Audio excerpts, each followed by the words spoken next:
అందరికీ నమస్కారం. తన్వి చెప్పే కథలకు స్వాగతం. ఈరోజే మొదటిసారిగా మా ఛానల్ చూస్తున్నట్లయితే ప్లీజ్ లైక్ చేయండి, షేర్ చేయండి, సబ్స్క్రైబ్ చేసి మమ్మల్ని సపోర్ట్ చేయండి. ఈరోజు ఏకాదశి. ఎవరైతే భక్తి శ్రద్ధలతో ఈ కథలు వింటారో వారికి ఆ విష్ణుమూర్తి అనుగ్రహం తప్పకుండా కలుగుతుంది. ఇప్పుడు మరి ఆ కథలేంటో ఈ వీడియోలో తెలుసుకుందాం. పూర్వం పండరీపురంలో జ్ఞానదేవుడు, ముక్తాబాయి అనే బ్రాహ్మణ దంపతులు నివసిస్తూ ఉండేవారు. వారి కుమారుడే పుండరీకుడు. పుండరీకుడు తన అందమైన భార్య ఆకర్షణలో పడి తల్లిదండ్రుల్ని నిర్లక్ష్యం చేశాడు. పుండరీకుడు తన కుటుంబానికి మాత్రమే పరిమితుడై స్వార్థపరుడు అయ్యాడు. గర్వంతో తల్లిదండ్రుల యోగక్షేమాలను విస్మరించాడు. ప్రాపంచిక సౌఖ్యాలకు బానిస అయ్యాడు. జన్మ విరక్తితో పుండరీకుని తల్లిదండ్రులు కాశీకి వెళ్ళి విశ్వేశ్వరుని సేవించి తను చాలించదలిచి కాలినడకన ప్రయాణమయ్యారు. మాతాపితృల శ్రేయస్సుని విస్మరించడమే కాకుండా వారి పట్ల, తోటి సమాజం పట్ల క్రూర ప్రవర్తన కలిగి పాపాల ఫలితంగా పుండరీకునికి భయంకరమైన ప్రాణాంతక వ్యాధి సోకింది. వ్యాధి సోకిన తర్వాత పుండరీకుడికి పశ్చాత్తాపం వచ్చింది.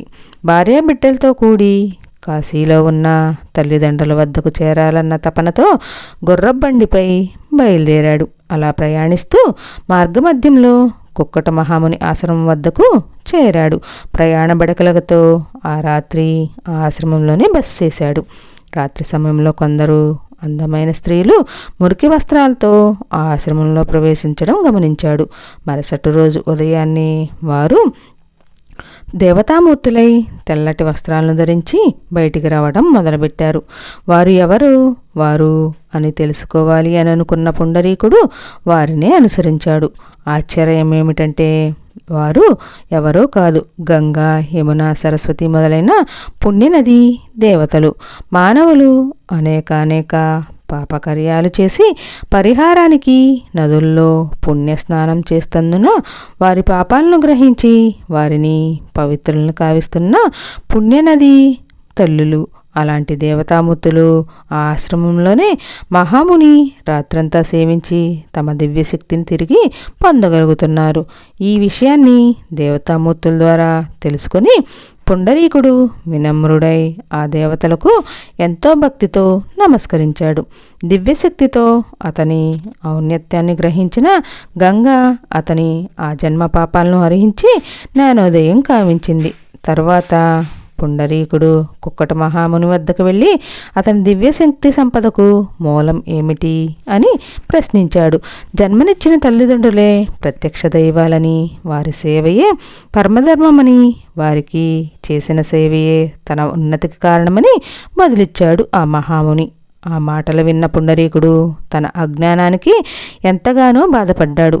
తనకు జన్మను ఇచ్చి ఎన్నో కష్టాలు పడి పెంచి పెద్ద చేసిన తల్లిదండ్రుల పట్ల ఇన్నాళ్ళు తను ప్రవర్తించిన తీరు సిగ్గుతో తల వంచుకునేలా చేసింది. పుణ్యమూర్తులైన తల్లిదండ్రులు ఈనాటికి తనపైన చూపించే ఆదరాభిమానాలు, అందులో వారు అనుభవించే అనిర్వచమైన ఆనందం సైతం తనను విఘ్నుణ్ణి చేయలేకపోయాయి. అతనిలో పశ్చాత్తాపం దహించి వేసి తీరని ఆవేదనతో తాను కూడా వృద్ధులైన తర్వాత తల్లిదండ్రుల సేవ చేసి తరించాలి అనుకున్నాడు. వెంటనే తల్లిదండ్రుల వద్దకు వెళ్ళి వారి పాదాలను తన కన్నీళ్లతో కడిగాడు. తనలోని మార్పుకు తన భార్య బిడ్డల ముఖంలోని ఆనందం పుండరీకుణ్ణి మరింత ఉత్తేజాన్ని చేసింది. తల్లిదండ్రులు చూపించే ఆదరాభిమానాలు, ఆశీర్వచనాలు, ఆ దివ్యానుభూతి ఇన్నాళ్ళు కోల్పోయినందుకు ఎంతగానో బాధపడ్డాడు. ఆ రోజు నుంచి పుండరీకునికి తన తల్లిదండ్రులను సేవించడం అతని జీవిత ధ్యేయం అయింది. ఆ దివ్యానందంతో ఉదయాస్తమాల తేడా లేకుండా పోయింది. రోజులు వేగంగా గడిచిపోతున్నాయి. పుండరీకుడు మాత్రం తల్లిదండ్రుల పట్ల అంకుటిత భక్తిభావంతో ప్రపంచానికే ఆదర్శప్రాయుడు అయ్యాడు. వృద్ధాప్యంలో ఉన్న తల్లిదండ్రుల్ని మిక్కిలి భక్తితో సేవిస్తున్న పుండరీకుణ్ణి అనుగ్రహించి ధన్యుణ్ణి చేయడానికి విఠలుడు నంద్యాలపురానికి వచ్చి ఇంటి వాకిట నిలబడ్డాడు. ఆ సమయంలో తల్లిదండ్రుల సేవలో నిమగ్నమైన పుండరీకుడు విఠలను గుర్తించకుండా తన విధులు పూర్తయ్యే వరకు వేచి ఉండమంటూ కూర్చోవడానికి ఒక ఇటుకని చూపించాడు. తల్లిదండ్రులపై అతనికి అపారమైన ప్రేమాభిమానాలు, భక్తి శ్రద్ధలకు పరవశించిపోయిన విఠలుడు పుండరీకుని మేర ఇటుకపైన కూర్చోకుండా భక్తవాత్సల్యంతో అతని ప్రార్థనను ఆలకించి అనుగ్రహించాడు. అలా పొండరీకుణ్ణి అనుగ్రహించిన పాండురంగ విఠలుడు సాక్షాత్తు శ్రీకరుడే. ఆ పర్వత సానువులో ఓ గుహలో జనించిన భీమనది ఎంతో పవిత్రమైనది. మహావిష్ణువుకి ప్రీతికరమైన మాసాల్లో ఏకాదశి పుణ్యతిథుల్లో ఈ నదిలో స్నానం చేసిన వారు సమస్త పాపాల నుండి విముక్తులై స్వర్గలోక ప్రాప్తులయ్యారు. ద్వాపరయుగంలో నందుడు ఇక్కడే నివసించేవాడు. ఈ ప్రదేశంలో చూపించే అలౌకిక ఆత్మీయ నృత్యాలను కళ్ళకు కట్టినట్లుగా చూపించే వయ్యారపు పాదముద్రలు సాక్షాత్కరిస్తాయి. శ్రీకృష్ణుడు తన మాతాపితులైన దేవకి, వసుదేవుల పేరిట ప్రతిష్ఠించిన 2 శివలింగాలను ఇక్కడ చూడవచ్చు. ఈ ప్రదేశం వాసుదేవ స్థలిగాను వాసుగాను ప్రసిద్ధికెక్కింది. సమీపాన సిద్ధపర్వతాన సిద్ధబాటుకేశ్వరలింగం ఇక్కడ ప్రతిష్టమైనది. పూర్వకాలంలో వంగదేశంలో కేశవరాయుడు అనే విష్ణు భక్తుడు నివసించేవాడు. శ్రీమన్నారాయణుడే సర్వసంగా భావించి ఎల్లప్పుడూ ఆ స్వామిని స్మరిస్తూ ఉండేవాడు. వీలున్నప్పుడల్లా వెంకటాద్రికి వెళ్ళి స్వామి దర్శనం చేసుకుంటూ ఉండేవాడు. కేశవరాయనికి 2 కుమార్తెలు. పెద్ద కుమార్తెకు వివాహం జరిగి 2 సంవత్సరాలు కావస్తుంది. ఇక రెండో కుమార్తెకు వివాహం చేయాలి అనే ఆలోచనలో ఉండగా అదృష్టం కొద్దీ తెలిసిన వారిలోనే ఒక కుర్రవాడు వివాహం ఆడతానని ముందుకు వచ్చాడు. ఇదంతా శ్రీనివాసుని అనుగ్రహం తప్ప మరొకటి కాదని తలచిన కేశవరాయుడు పెళ్లి పనులు మొదలుపెట్టి ముందొకసారి తిరుమలకు వెళ్ళి స్వామి దర్శనం చేసుకుందాము అని తలచాడు. ఇంతలోనే ఒక చిన్న సంఘటన జరిగింది. అనుకునే విధంగా వాన నీటిలో జారిపడి కాలు కొద్దిగా విరిగింది. అతను నొప్పితో విలవిల్లాడుతూ, స్వామి, ఏమిటి వైపరీత్యం? ఏ పాపం చేశానని నాకు ఈ శిక్ష? నిన్ను దర్శించాలనే తలంపుతో ఎంతో ఉత్సాహంగా ఉన్నానే, నాకు ఎందుకు ఈ విధంగా జరిగింది? దయచేసి త్వరగా ఈ నొప్పి నుంచి కోలుకొని నీ దర్శనానికి రాగలిగేలా చేయండి అని వేడుకున్నాడు. ఎంతటి వారికైనా పూర్వజన్మకర్మ అనుభవించక తప్పదు కదా. ఎంతటి మహాత్ములు కూడా పూర్వజన్మకర్మకు తప్పించుకోలేరు. అది కూడా ఏ జన్మఫలం ఎప్పుడు అనుభవంలోకి వస్తుందో ఎవరు చెప్పలేరు. కిందటి జన్మలో ఎంతో పుణ్యాత్ముడు అయినప్పటికీ ఏ జన్మలో అనేక కష్టాలను అనుభవించవచ్చు. ఎందుకంటే ఎప్పుడో 100 జన్మల కిందట పాపఫలం ఇప్పుడు అనుభవానికి రావచ్చు. ఏ జన్మకర్మ ఎప్పుడు అనుభవానికి వస్తుందో ఆ పరమాత్మకే ఎరుక. అందుకే కేశవరాయని విషయంలో కూడా ఇదే జరిగింది. ఈ జన్మలో ఎన్నో పుణ్యకారాలను చేసి ఉన్నప్పటికీ ఎప్పుడో చేసిన పూర్వజన్మ పాపకర్మ ఫలితంగా ఇప్పుడు ఈ కష్టం అనుభవించవలసి వచ్చింది. అందరూ ప్రయాణాన్ని వాయిదా వేసుకోవాల్సిందిగా కోరాడు. కానీ అతడు అందుకు సమ్మతించలేదు. ఎంతటి కష్టం రాని ప్రయాణం ఆపుకోను అని చెప్పాడు. స్వామి అత్యంత దయామయుడు కదా. వెంటనే తన భక్తుడైన కేశవరాయనికి నొప్పిని ఉపశమించేలా చేశాడు. స్వామి అనుగ్రహంతో 2 రోజుల్లోనే బాధ తగ్గి భార్యాపిల్లలు తోడురాగా ప్రయాణాన్ని మొదలుపెట్టాడు. అలిపిరి చేరిన కేశవరాయుడు ఒక్కొక్క మెట్టు అతి కష్టం మీద ఎక్కసాగాడు. శరీరమంతా బాధతో తోసేసినట్లుగా అనిపిస్తుంది. నొప్పి చాలా మటుకు తగ్గిన కొండ ఎక్కుతున్నందువలన 2 కాళ్ళు చాలా నొప్పిగా అనిపిస్తున్నాయి. ఇతని బాధనంతా గమనిస్తున్న జగన్మాత అయిన అలివేలు మంగమ్మ విభునితో భక్తుణ్ణి ఆదుకోవలసిందిగా వేడుకుంది. వెంటనే ఒక విచిత్రం జరిగింది. మరో మెట్టు ఎక్కుతున్న కేశవరాయుడు తుల్లిపడి దాదాపు కింద పడ్డట్లు 20 మెట్లు కింద పడ్డాడు. భార్యాపిల్లలు ఈ విపరీతానికి ఎంతగానో దుఃఖించి ఇక ముందుకు ఎలా సాగటమా అనే సగ్దిందంలో పడ్డారు. అయితే ఇంతలోనే ఒక అద్భుతం జరిగింది. కింద పడిన కేశవరాయుడు తనంతట తానే లేచి ఒళ్ళు దులుపుకొని చిరునవ్వుతో పైకి మెట్లెక్కసాగాడు. శరీరమంతా నూతన తేజస్సుతో ప్రకాశించి శ్రీ స్వామివారిని ఆ కుటుంబం అంతా అనేక విధాలుగా స్తుతించి సంతోషంతో కొండ ఎక్కి స్వామి దర్శనం చేసుకున్నారు. స్వామి అనుగ్రహంతో కేశవరాయుడు నడుస్తున్న మెట్ల పక్కనే వృక్షం రూపంలో కృతయుగం నుంచి తపస్సు చేస్తున్న మహర్షి తన శక్తిని కొంచెం కేశవరాయునిపై ప్రసరింపజేశాడు.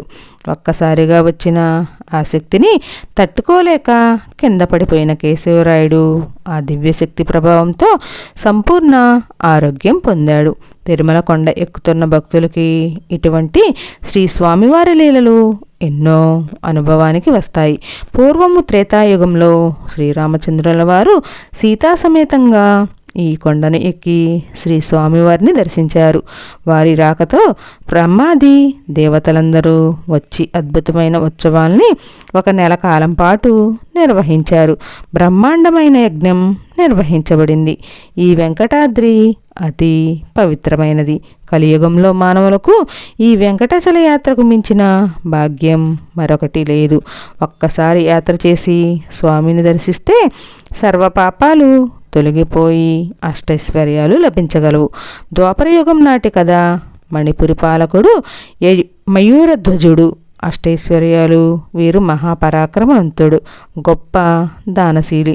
మయూరధ్వజుని కుమారుడు తామ్రధ్వజుడు. మయూరధ్వజుడు పాండవుల యాగస్వాన్ని బంధిస్తాడు. ఆగ్రహించిన పాండవ కుమారులు అర్జునుడు, భీముడు, సహదేవుడు మయూరధ్వజునితో యుద్ధానికి దిగుతారు. తనతో యుద్ధం చేసిన నకుల సహదేవ భీముల్ని మయూరధ్వజుడు ఓడిస్తాడు. పట్టు వదలని పాండవ కుమారులు ఆగ్రహోతగ్ధులై ఉంటారు. తన తమ్ముళ్ళు ఓడిపోయిన విషయం తెలుసుకుని ధర్మరాజు స్వయంగా మణిపురం వైపు బయలుదేరతాడు. అది గ్రహించిన కృష్ణుడు ధర్మరాజుని వారిస్తాడు. మయూరధ్వజుని జయించేందుకు ఒక కపట ఉపాయాన్ని చెబుతాడు. పన్నాగం ప్రకారం శ్రీకృష్ణుడు ధర్మరాజులు ఇద్దరు వృద్ధ బ్రాహ్మణ రూపంలో మణిపురాన్ని చేరుకుంటారు. అతిథులను చూసిన మయూరధ్వజుడు వారికి ఆహ్వానం పలికి దానం ఇవ్వదలిసి ఏం వరం కావాలో కోరుకోమంటారు.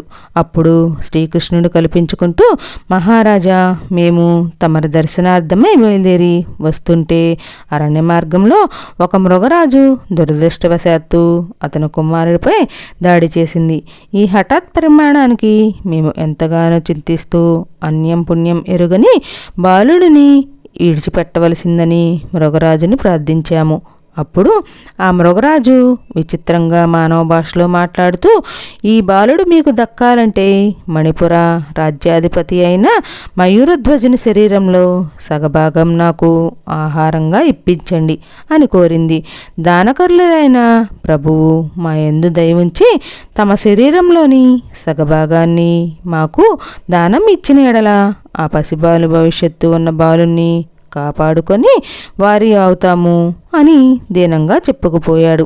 ఆ మాటలు విన్న మయూరధ్వజుడు ఏమాత్రము వెనక ముందు ఆలోచించకుండా తన శరీరాన్ని బాలుడి ప్రాణాలని రక్షించడం కోసం దానం ఇచ్చేందుకు ఒప్పుకుంటాడు. అప్పుడు శ్రీకృష్ణుడు, తమరి భార్యపుత్రులే మీ శరీరాన్ని స్వయంగా కోసి ఇవ్వాల్సింది అనే నియమాన్ని కూడా విధిస్తాడు. అందుకు కూడా మయూరధ్వజుడు వెనకడుగు వేయకుండా అతిథి దేవోభవ అని గౌరవిస్తూ తన శరీరాన్ని తన భార్య సుతులే స్వయంగా ఖండించేందుకు తగిన ఏర్పాట్లు చేయించి భార్య సుతుల్ని రప్పించి త్యాగానికై సిద్ధమై కూర్చుంటాడు. మయూరధ్వజుడు భార్యా పిల్లలు గుండె నిబ్బరం చేసుకుని ఆదేశం కార్యానికి కుడి దిశ నుండి సిద్ధమవుతారు. దాన ధర్మాల్లో గొప్పవాడైన ధర్మరాజు మయూరధ్వజుని దానగుణానికి నివ్వెరపోతాడు. అప్పుడు ఇంతలో మయూరధ్వజుని ఎడమ కన్ను నుంచి నీరు రావడం ధర్మరాజు గమనిస్తాడు. అందుకు వెంటనే స్పందిస్తూ తమర కన్నీరు కారుస్తూ ఇచ్చిన దానం మాకు వద్దు కాక వద్దు అని అంటాడు. అప్పుడు మయూరధ్వజుడు కూడా వెంటనే స్పందిస్తూ, మహాత్మా, తమరు పొరపడుతున్నారు. నేను చింతిస్తూ బాధపడుతూ వేదన చెందుతూ నా శరీరాన్ని మీకు దానంగా ఇవ్వడం లేదు. నా కుడి భాగం పరోపకారానికి ఉపయోగపడింది. ఆ భాగ్యం నాకు కరగలేదేదు కదా అని ఎడమనేత్రం ఎంతగానో బాధపడుతుంది అంటూ వివరించి చెప్పాడు. ఆ మాటలు విని కృష్ణుడు ధర్మరాజు ఎంతగానో ఆశ్చర్యపోతారు. మయూరధ్వజుని దానశీలతకు పొంగిపోతారు. వెంటనే తమ నిజ స్వరూపాలు ప్రదర్శిస్తారు. నీ దానశీలతకు వచ్చాను, నీకు ఏం వరాలు కావాలో కోరుకో అంటూ మయూరధ్వజుని శ్రీకృష్ణుడు అడుగుతాడు. మహానుభావ, నిజ రూపాలు చూసి మయూరధ్వజుడు ఉక్కిరిబిక్కిరవుతూ, పరమాత్మ, నా ఈ శరీరం అశాశ్వతమైనది. కార్యక్రమంలో ఈ శరీరం నశించిన నా ఆత్మ పరోపకార్థం ఉపయోగపడేలా నిత్యము మీ ముందు ఉండేలా దీవించండి అని ముగిలిత హస్త్రాలతో కోరుకుంటాడు. అందుకు శ్రీకృష్ణుడు ఆశీర్వదిస్తూ, మయూరధ్వజ, తదాస్తు, నేటి నుంచే భూలోకంలో ప్రతి దేవాలయం ముందు నీ గుర్తుగా నీ పేరున ధ్వజస్తంభాలు వెలుస్తాయి. వాటిని ఆశ్రయించిన నీ ఆత్మ చిరంజీవివై నిత్యం దైవ సాన్నిధ్యంలో ఉంటుంది. పరోపకార్థం నీవు ప్రకాశిస్తావు. ముందు నిన్ను దర్శించి ప్రదక్షిణలు నమస్కారాలు ఆచరించిన మీదటనే ప్రజలు తమ ఇష్టదైవాల్ని దర్శించుకుంటారు. ప్రతిరోజు నీ శరీరమున దీపం ఎవరు ఉంచుతారు వారి జన్మఫలం అవుతుంది. నీ శిరస్సును ఉంచిన దీపం రాత్రులందు బాటసార్లకు దారి చూపుతుంది అంటూ అనుగ్రహిస్తాడు. అందుకే ఆ రోజు నుంచి ఆలయాల బయట ధ్వజస్తంభం విధిగా ప్రతిష్టం ఆచారమైంది. ఈ విధంగా పూర్వకాలంలో మార్వాడ దేశంలో కర్మాబాయి అనే మహిళ పూరీ జగన్నాథ స్వామికి మహా భక్తురాలు. ఆమె తన ఐహికమైన బరువు బాధ్యతలన్నీ తీరిన తర్వాత పూరీ జగన్నాథ స్వామిని క్షేత్రానికి వచ్చి అక్కడే స్థిర నివాసాన్ని ఏర్పరచుకొని అక్కడే ఉండిపోయింది. నిత్యం స్వామివారి సేవలో నిమగ్నమైపోయేది. ప్రతిరోజు ఆమె నిద్రలేచి కాలకృత్యాలు అన్నీ తీర్చుకోవడం, ఆలస్యం అల్లం, ఇంగువ, మరికొన్ని దినుసులతో నెయ్యిని కలిపి కిచిడి అనే వంటకాన్ని చేసి స్వామికి నివేదించేది. దానిని యథాతథంగా ఆలయానికి పంపేది. అక్కడ నివేదన అయ్యాక అర్చకులు ఇచ్చిన ప్రసాదాన్ని ఇంటికి తెచ్చుకొని తినేది. క్రమక్రమంగా ఆ జగన్నాథుడికి ఆ కిచిడి ఇష్ట భోగమైపోయింది. ముందస్తగా కర్మాబాయి పంపిన కిచిడి పూర్తి కానిదే మిగిలిన భోగాలు ఏవి సక్రమంగా అమెరేవి కావు. మెల్లమెల్లగా ఆ రహస్యాన్ని గమనించిన ఆచార్యులు అర్చకులు స్వామి ఇష్టప్రకారమే నివేదనను కొనసాగించేవారు. కొద్ది కాలంలోనే ఈ కర్మాబాయి భక్తి గురించి అందరూ గుర్తించసాగారు. ఆ రోజుల్లో జగన్నాథుడికి ఒక బైరాగి అనే భక్తుడు ఉండేవాడు. ఆ బైరాగి పిలిచిన వెంటనే స్వామి పలుకుతాడు అనే నానుడు కూడా ఉంది. అటువంటి భక్తుడు అయిన ఆ బైరాగి కర్మాబాయి గురించి విని ఆమెను కలవాలి అని తన పూరీ యాత్ర సందర్భంగా అనుకున్నాడు. ఆమెను దర్శించడానికి వెళ్ళాడు. ఆమె కిచిడీ చేసే పద్ధతి ఆ బైరాగికి నచ్చలేదు. ఒక మడి ఆచారం ఏమీ లేకుండా వండేస్తుంది అన్న పద్ధతి అస్సలు నచ్చలేదు. ఆ ఇంట్లోనే ఉండి అక్కడే ఏమీ స్వామికి నివేదన చేసి అదే పదార్థాన్ని జగన్నాథ స్వామి ఆలయానికి పంపడం అతనికి అస్సలు నచ్చలేదు. ఆ బైరాగి కర్మాబాయికి ఆచార వ్యవహారాలు బోధించాడు. ఇంట్లో నివేదించిన పదార్థాన్ని అలా గుడికి పంపొద్దు అని చెప్పాడు. మడికట్టుకొని వంట చేయాలి అని కూడా చెప్పాడు. అమాయకురాలైన కర్మాబాయి అవన్నీ విని ఎంతగానో బాధపడింది. తాను ఇన్ని రోజుల నుంచి తప్పు చేశాను అని అనుకుంది. ఆ బైరాగు చెప్పినట్లుగానే పాటిస్తాను అని అనుకుంది. మొదటి రోజు నిద్రలేచి కాలకృత్యాలు తీర్చుకొని శుచిగా స్నానం చేసి కొంచెం కిచిడీని చేసి ఇంట్లో స్వామికి నివేదన చేసింది. గుడికి పంపడానికి మడికట్టుకొని వేరేగా ప్రత్యేక వంటకానికి చేయడానికి సిద్ధపడింది. సరిగ్గా అప్పుడే ఒక సాధువు ఆమె ఇంటి ముందర నిలబడి ఆకలికి తాళలేకపోతున్నాను అని ఏముంటే అది ఇంత ఆహారం పెట్టమని వేడుకుంటాడు. ఏదో ఒకటి తినకపోతే అక్కడే ప్రాణాలు చేస్తాడేమో అన్నంత దీనంగా ఉన్నాడు ఆ సాధువు. కర్మాబాయికి ఏమీ తోచలేదు. గుడికి పంపే వంటకం కూడా ఇంకా తయారయ్యే కాలేదు. అది ఎలా గుడికి పంపి అర్చకులు నివేదన చేసి తనకు ప్రసాదంగా పంపితే తప్ప తన ఇంట్లో వంట కూడా చేసుకొని అలవాటు ఉన్న ఆ తల్లికి ఏమీ తోచలేదు. ఆలోచిస్తే ఒకటి తట్టింది. తాను ఇంట్లో చేసిన కిచిడి ఇంట్లో స్వామికి నివేదన చేసి అలాగే ఉంచింది. అది ఎలాగో గుడికి పంపొద్దు. తాను గుడికి నివేదన పంపి అర్చకులు నివేదన చేసిన తర్వాత వచ్చే ప్రసాదాన్ని తప్ప ఏమీ ఇప్పుడు తినదు కనుక ఆ కిచిడి ఆ సాధువుకు పెట్టేస్తే అనే ఆలోచన అనుకుంది. అలా చేస్తే అతని ఆకలి తీరుతుంది, ఆ ప్రాణాలు నిలబడతాయి అని అనుకుంది. ఆ సాధువుకి ఇంట్లో స్వామికి నివేదన చేసిన కిచిడీని వడ్డించింది. అతను మాత్రం ఎంతో ప్రేమగా ఆప్యాయంగా ఆ కిచిడీని తిని ఆమెకు కృతజ్ఞతలు చెప్పి ఆశీర్వదించి వెళ్ళిపోయాడు. ఆ తర్వాత మడికట్టుకుని గబగబా జగన్నాథ స్వామి ఆలయంలో ఇవ్వలసిన వంటను చేసి తానే స్వయంగా తీసుకుని వెళ్ళింది. అర్చకులు నిన్న తనకు ఆచార వ్యవహారాలు చెప్పిన బైరాగి తన గురించి ఎదురు చూస్తూ ఉన్నారు.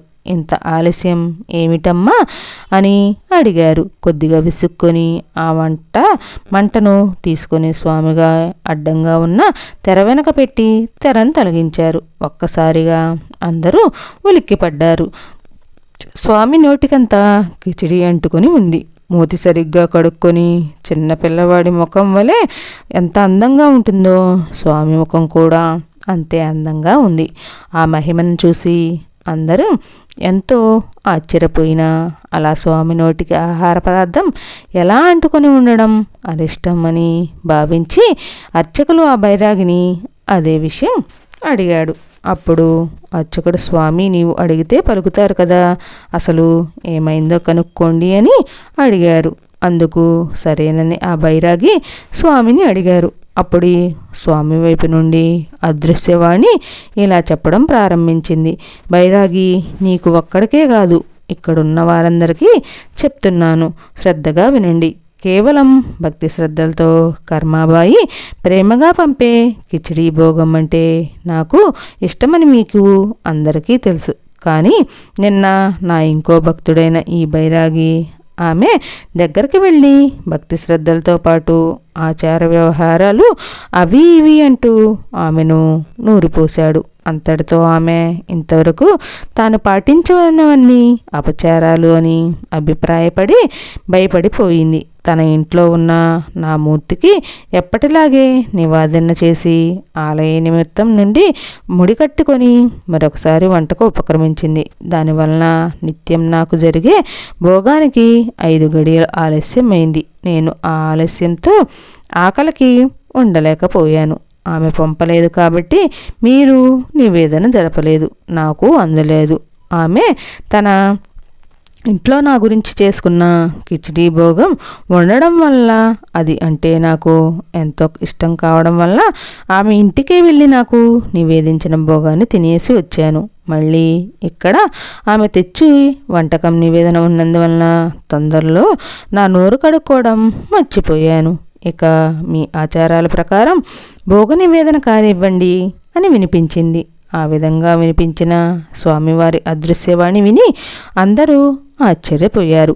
అర్చకులు స్వామి ఆదేశాల ప్రకారం ప్రతిరోజు పూర్వకంగా భోగ నివేదన జరిపించారు. కర్మాబాయి మాత్రం స్వామివారు తన పైన చూపిన కరుణకు ఆనందంతో ఉప్పొంగిపోయింది. అంతటి మహాభక్తురాలికి ఆచార వ్యవహారాలు నేర్పబోయిన తన అవివేకానికి ఆ బైరాగి ఎంతగానో సిగ్గుపడిపోయాడు. అయితే తాను పాటిస్తున్న ఆచారాలు అన్నీ వృధానా అని అనుకున్నాడు. వెంటనే జగన్నాథుడు జవాబు ఇచ్చాడు. అమాయకుడు మనస్సు నాయందు లగ్నం కావడం చేత ఆ ఆచారాలన్నీ కానీ ఎవరి మనస్సు సర్వం జగన్నాథం అని నాకే అర్పితమైందో వాళ్లకు ఎప్పుడూ నేను ఆచార వ్యవహారాలతో నిమిత్తం లేదు. నాకు ఆమె జరిపే భోగాన్ని నేను అమృతపాయంగా స్వీకరిస్తుంటే మా ఇద్దరి మధ్యలో మడిబట్టలు ఎందుకయ్యా? అంతేకాదు, ఆచార వ్యవహారాలు తెలిసిన వారు ఆ ప్రకారమే చేయాలి. అప్పుడు కూడా భక్తి, శ్రద్ధ, విశ్వాసాలే ముఖ్యం. నాకు నివేదించేవి నేను ఆరగించాలనే కోరిక కలిగి ఉండాలి. ఆచార వ్యవహారాలు తెలియని వారైనా సరే భక్తి, శ్రద్ధ, విశ్వాసాలతో నేను ఆరగించాలి అనే కోరికతో నివేదించే వాటిని నేను తప్పకుండా స్వీకరిస్తాను. ఆ మాటలు విని బైరాగి సిగ్గుపడ్డాడు. కర్మాబాయికి క్షమాపణ చెప్పుకున్నాడు. స్వామి కూడా అతన్ని క్షమించాడు. భగవంతుడి ఆజ్ఞ ప్రకారం కర్మాబాయి తన జీవితాంతం స్వామి నివేదనకు కిచిడి భోగం పంపించేది. ఆనాడే కాదు, ఈనాడికి కూడా, ఇప్పటికీ కూడా కర్మాబాయి జ్ఞాపకార్థం జగన్నాథుడి గుడిలో స్వామి భోగాల్లో కిచిడి భోగం బంగారు పళ్ళెంలో ఉంచి భోగం జరుపుతారు. ఇలా స్వామివారికి ఎల్లప్పుడూ కిచిడి సమర్పిస్తూనే ఉంటారు.